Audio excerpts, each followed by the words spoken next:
हर कोई लाइफ में सक्सेसफुल होना चाहता है, लेकिन आप सफलता को कैसे डिफाइन करोगे? क्योंकि जीवन में कैसे सफल होना है इसके लिए अलग अलग तरीके हैं और इस पर सभी की अलग अलग राय होती है।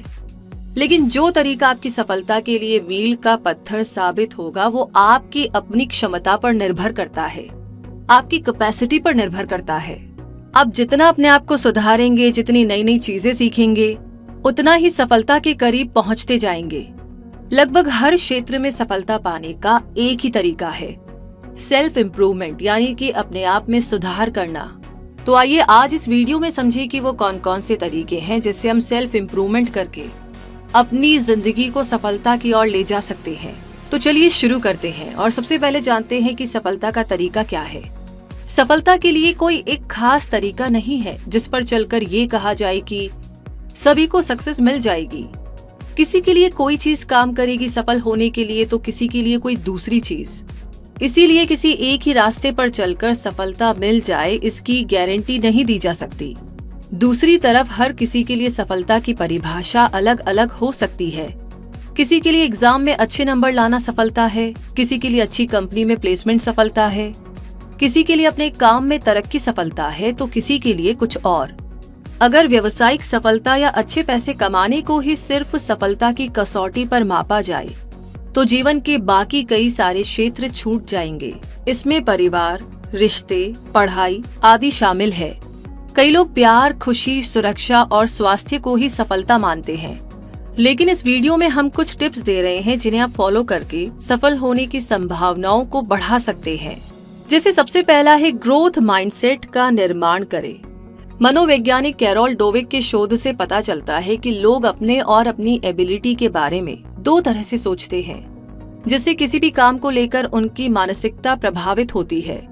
एक तो है निश्चित मानसिकता यानी कि फिक्स्ड माइंडसेट, और दूसरा है विकासशील मानसिकता यानी कि ग्रोथ माइंडसेट। तो जो लोग फिक्स माइंडसेट वाले होते हैं उनका मानना है कि दिमाग को बढ़ाया नहीं जा सकता है, मतलब वो जितनी आज है उतनी ही कल भी रहेगी। ये लोग मानते हैं कि सफलता कड़ी मेहनत का फल नहीं है। ये मानते हैं कि जिसमें टैलेंट होता है उसे ही सब कुछ मिलता है। इन लोगों का मानना होता है कि टैलेंट जन्मजात होता है, मतलब कि लोग टैलेंट के साथ ही पैदा होते हैं, इसमें मेहनत का कोई लेना देना नहीं है। तो ये लोग किसी भी हालात से जल्दी ही हार मान जाते हैं और अपनी किस्मत को ही कोसते हैं। वहीं दूसरी तरफ जो ग्रोथ माइंडसेट के होते हैं वो मानते हैं कि हम जितना ज्यादा मेहनत करेंगे उतना ज्यादा सीखेंगे, आगे बढ़ेंगे और अपनी आज की सिचुएशन को बदल डालेंगे। जब मुश्किल काम इनके हाथ आता है तो ये हार मानने की बजाय अपने काम करने के तरीके को सुधारते हैं ताकि अच्छे से अच्छा काम करके दे सके। जो ग्रोथ माइंडसेट के लोग होते हैं वो सोचते हैं कि लाइफ पर उनका कंट्रोल है और वो जैसे चाहे वैसे जी सकते हैं। लेकिन फिक्स माइंडसेट के लोगों को लगता है कि सब कुछ उनके कंट्रोल से बाहर है और जो जैसे चल रहा है उसे चलने दो। हमें फिक्स माइंडसेट और ग्रोथ माइंडसेट में अंतर तो पता चल गया। अब जानते हैं कि हम कैसे अपने दिमाग को ग्रोथ माइंडसेट वाला बना सकते हैं। सबसे पहला है अपने प्रयासों पर यकीन करें। जो लोग ग्रोथ माइंडसेट वाले होते हैं वो अपनी मेहनत पर यकीन करते हैं, बजाय इसके कि सब कुछ किस्मत पर छोड़ दिया जाए। दूसरा है नई चीजें सीखना। ऐसे लोग जब किसी मुश्किल में पड़ते हैं तो नई नई चीजें सीखते हैं ताकि अपनी समस्या को खुद सुलझा सके और अपनी जरूरतों को खुद से पूरा कर सके बिना किसी पर निर्भर हुए। तीसरा है अपनी असफलताओं से सीखे। ग्रोथ माइंडसेट वाले लोग इस बात को कभी नहीं मानते कि उनके हाथ बस असफलता ही लगनी है। इसके बदले वो ये देखते हैं कि इन असफलताओं से हम क्या सीख सकते हैं और इसे कैसे सुधार सकते हैं। अगला स्टेप आता है कि रोज कुछ न कुछ पढ़े और लिखे। किताबी ज्ञान का केंद्र है, हमें बहुत सारी नॉलेज देती है। जितना ज्यादा आप पढ़ेंगे उतना ज्यादा आपका दिमाग तेज होगा और आप अपने लक्ष्य को प्राप्त कर सकेंगे। अब दुनिया के किसी भी सफल आदमी का इंटरव्यू ले लीजिए, वो यही कहेंगे कि हम रोज थोड़ा थोड़ा पढ़ते हैं और एक हफ्ते में ही सही लेकिन एक किताब खत्म कर देते हैं। हमारे शरीर की तरह हमारे दिमाग को भी एक्सरसाइज की जरूरत पड़ती है और ये एक्सरसाइज पढ़ाई से ही हो सकती है। अब जितना ज्यादा पढ़ेंगे उतना ज्यादा दिमाग को नॉलेज मिलेगी। कुछ किताबें ऐसी है जो हर किसी को पढ़नी चाहिए, जैसे think and grow rich, rich dad poor dad, who moved my चीज, 7 habits, the science of getting rich आदि कई सारी किताबें हैं। इसके अलावा रोज एक आर्टिकल भी पढ़ना चाहिए पर्सनल डेवलपमेंट से जुड़ा हुआ। जैसे शरीर की ताकत के लिए रोज खाने की जरूरत होती है, तो उसी तरह दिमाग की ताकत और उसे मोटिवेट रखने के लिए रोज पढ़ना जरूरी है। इससे आप में अपने आप को सुधारने की ताकत आती है। इसी के साथ आगे थर्ड पॉइंट है कि नए शौक रखें। इंसानी दिमाग और शरीर एक ही काम करते करते कई बार बोर हो जाते हैं, इसीलिए टाइम टाइम पर हमें नई नई चीजें तो सीखनी ही चाहिए, साथ ही साथ नए नए शौक भी रखने चाहिए। हॉबीज ऐसी चीजें जो लोग अपने खाली समय में करते हैं, लेकिन क्या आपने अपनी हॉबीज को बदलने का सोचा है कभी? जब आप कुछ नया करने का सोचते हैं तो उसे पहले सीखना पड़ता है, जिसमें दिमागी कसरत होती है और आपका दिमाग और तेज बनता है। जैसे अगर आपको कोई गेम पसंद है तो अब आप कोई दूसरा गेम सीखना शुरू करें, नई भाषा सीखे, खाना बनाना, डांस या कुछ भी नया सीखिए। इससे आपकी दिमागी कसरत तो होगी ही, साथ ही नई स्किल सीखने से आपके लिए काफी नए नए रास्ते खुल जाएंगे सफलता पाने के लिए। नंबर 4 पर आता है पब्लिक स्पीकिंग सीखे। आधी से ज्यादा दुनिया का सबसे बड़ा डर है मृत्यु और दूसरे नंबर पर सबसे बड़ा डर है पब्लिक स्पीकिंग, यानी कि पब्लिक के सामने बोलना। जब तक आप पब्लिक स्पीकिंग नहीं सीखते, आप में कॉन्फिडेंस नहीं आ सकता। पब्लिक स्पीकिंग हर उस आदमी के लिए जरूरी है जो अपने कॉन्फिडेंस के स्तर को बढ़ाना चाहता है और लाइफ में किसी भी फील्ड में सफल होना चाहता है।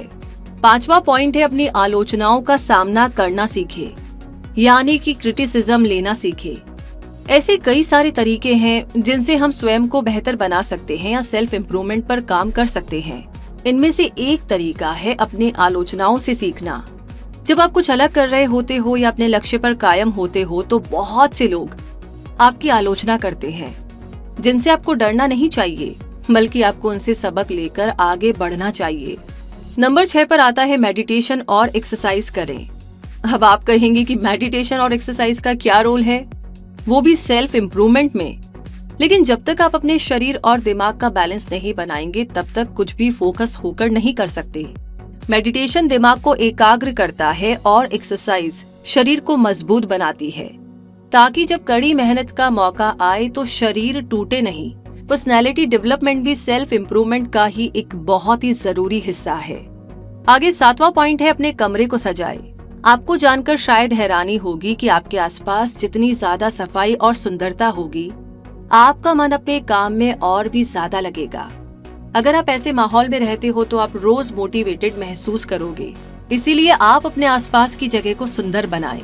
अगर आप पूरे घर या कंपनी को नहीं भी सजा सकते हो तो अपने कमरे को सजा ही सकते हैं। जैसे कि मोटिवेशनल कोट लगा लीजिए, अपने आइडियल की तस्वीर लगाइए और अपने आइडियाज को भी आप दीवार पर लगा सकते हैं। इवन आप अपने गोल को लिख सकते हैं, उसके क्या क्या स्टेप्स हो सकते हैं आप उन्हें भी लिख सकते हैं। इसी के साथ आगे बढ़ते हैं और नंबर 8 पर है लोगों से जुड़े। मनुष्य एक सामाजिक प्राणी है और एक अकेला आदमी कुछ नहीं कर सकता। इंडिपेंडेंट होना बहुत अच्छी बात है, लेकिन किसी से मदद लेना भी गलत नहीं है। कई बार दूसरों की दी हुई राय या मदद आपके बहुत सारे काम बना सकती है या बिगड़ने से बचा सकती है। यहाँ पर लोगों से जुड़ने का मतलब ये नहीं है कि आपके फोन के कॉन्टेक्ट लिस्ट में बहुत सारे नंबर हो। इसका मतलब ये है कि दूसरों के अनुभव से आप सीखे और जरूरत पड़ने पर कुछ लोग ऐसे हो जो आगे बढ़कर आपकी मदद कर सके। लोगों से जुड़ना आपकी पर्सनैलिटी डेवलपमेंट में बहुत मदद कर सकता है। इसके साथ ही आपको रिलेशनशिप मैनेजमेंट भी आता है, जिससे आप अपने पर्सनल और प्रोफेशनल लाइफ में लोगों को खुश रख सकते हैं और एक बैलेंस लाइफ जी सकते हैं। इसके अलावा और भी कई सारे छोटे छोटे कदम हैं जिनकी मदद से आप सेल्फ इम्प्रूवमेंट यानी कि अपने आप में सुधार करके सक्सेस की ओर एक कदम और आगे बढ़ा सकते हैं। फिर चाहे वो सफलता किसी भी फील्ड से जुड़ी ही क्यों ना हो। तो ऐसे ही कुछ कदम हैं। पहला है सुबह जल्दी उठना। दूसरा है डायरी लिखना, जिससे आपको पता चल सके कि किन किन चीजों पर आपको काम करने से सक्सेस मिलेगी। तीसरा है बुरी आदतें छोड़ना। चौथा है नकारात्मक लोगों से दूर रहना। पांचवा है समय समय पर छुट्टी लेना और छठा है सोशल मीडिया पर ज्यादा समय बर्बाद करने से बचना। और आखिरी में है कभी हार न माने और वो करे जिसमें आपका मन लगता हो। तो दोस्तों, उम्मीद है कि ये बहुत सारी बातें आपके काम आने वाली है और हर फील्ड में सफल होने के लिए, खुद में सुधार करने के लिए जिन जिन चीजों की जरूरत है उन सभी की जानकारी आपको इसमें मिल गई होगी। हर आदमी का अपना तरीका होता है खुद को मोटिवेट और इम्प्रूव करने का। उन्हीं तरीकों के बारे में हमने आज यहाँ इस वीडियो में चर्चा की। अगर आपके जहन में इससे जुड़ा कोई और भी सवाल आ रहा है तो प्लीज आप हमें पूछ सकते हैं कमेंट बॉक्स में लिख करके। हम कोशिश करेंगे आपके सवालों के जवाब देने की। और साथ ही साथ ये वीडियो अगर आपको अच्छा लगा है तो प्लीज इसे बाकी सबके साथ शेयर करना ना भूलें। साथ ही हमारे चैनल को सब्सक्राइब करने के साथ बेल आइकन को प्रेस कर दीजिए। और आपसे मुलाकात होगी अगले वीडियो में। तब तक के लिए धन्यवाद।